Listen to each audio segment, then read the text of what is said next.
defending your religious freedom. Here is Dr. Chaps. Our last story today comes from Life News, who reports that Elizabeth Warren is now saying that abortion is just what we do as a country.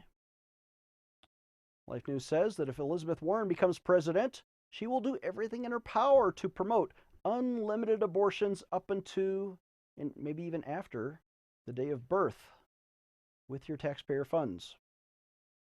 2 weeks ago, Elizabeth Warren insisted that aborting unborn babies is a human right.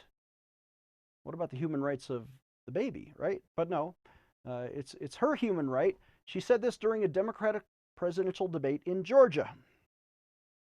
She is now, of course, campaigning in Iowa and New Hampshire and other places, and Elizabeth Warren seems to think that ending the lives of babies before birth is somehow part of the fabric of the American tradition. Warren told Iowa Democrats that although the United States was built on, quote, the right to life, liberty, and the pursuit of happiness, and a full range of health care services for women, really, America was built on health care for women, including access to abortion. That's what America was founded on, she says, because that is part of what we do as a country. Notice she mentioned the right to life and then immediately discounted it by saying, no, our founders meant to put that in the Declaration of Independence. Elizabeth Warren, have you read the Declaration of Independence? It doesn't say life, liberty, the pursuit of happiness, and abortion. It doesn't say that. But sadly, there's an element of truth to Warren's statement. Abortion is, sadly, what we do in the United States, as now more than 62 million babies have been aborted since 1973, when Roe v. Wade was declared by the Supreme Court. Where Warren goes wrong, again, this is according to the opinion piece in lifenews.com. Where Warren goes wrong is thinking that killing babies is who we are as a nation. That cannot, however, be further from the truth. There is no right to abortion in the Constitution. The founders would have been appalled by such a statement.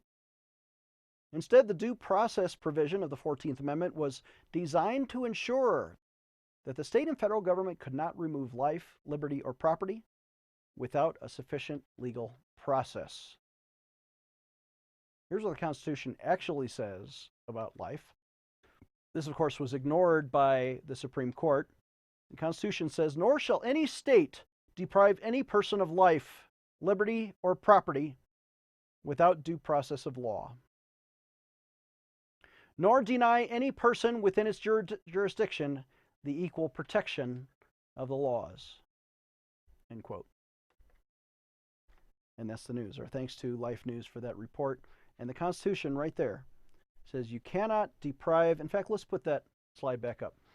The Constitution specifically says you cannot deprive a person of life without due process. You cannot deprive any person of equal protection without due process. So where is the trial? Due process means the guilty have to have a trial before you can put them in jail. But the baby didn't have a trial.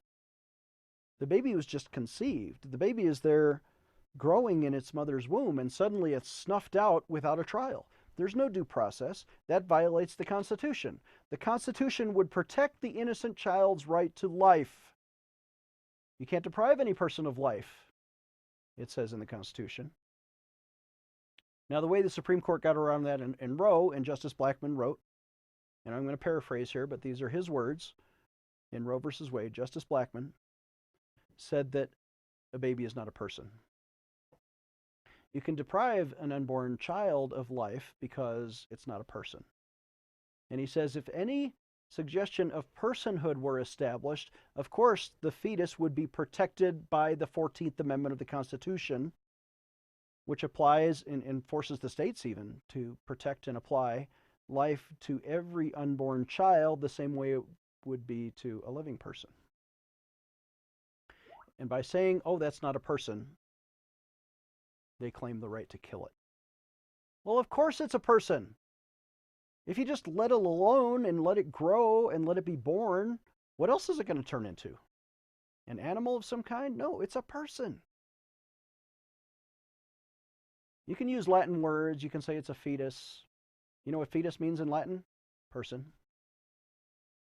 So just by using these legal quibbles, they take away and deprive an innocent child's right.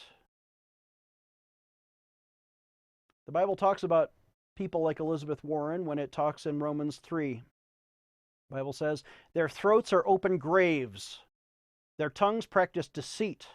The poison of vipers is on their lips. Their mouths are full of cursing and bitterness. Their feet are swift to shed blood. Ruin and misery mark their ways. The way of peace they do not know. There is no fear of God before their eyes. Think about that before you vote for someone like Elizabeth Warren. This is PIJN News. Take action today. Dr. Chaps needs you to sign an important online petition. Today, I want to invite you to sign a critical petition to defend innocent babies and to end abortion in America. On this show, we like to pray and petition God, but we also need you to take action today by petitioning Congress to stop the taxpayer-funded child killing, especially by defunding Planned Parenthood, America's #1 abortion provider. Why are your taxes paying to murder innocent children in the womb? Well, if Congress would simply define personhood as life beginning at conception, we can reverse Roe v. Wade.